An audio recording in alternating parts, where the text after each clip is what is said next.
digitalization or industry or whatever it is going to be a challenge. And I totally understand, because look, imagine this.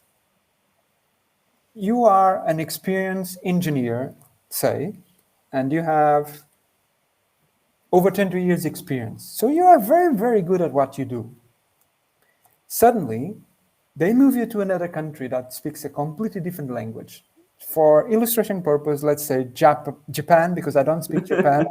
Probably the majority of the people don't speak Japanese. So let's say that you move to Japan and you need to do a project with a team that only speaks Japanese. You will struggle a lot. And you will feel frustrated because you say, look, I have 20 years of experience. Just explain me what you need me to do. I will do it. But you cannot even communicate, because the other guys on the other side are saying, what is he saying to us? He seems upset, but I don't get what he wants. Why doesn't he work?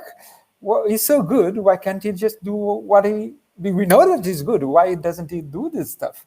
And digitalization, for those that doesn't want to embrace it, is a little bit like that. You are lock yourself in a dying language. It's like in a couple of years, you will be the equivalent of Latin in languages. It's extremely eroded. It has a huge historical value because it informs a lot of other languages, and it has a symbolic value still in the present, but no one actually is using it.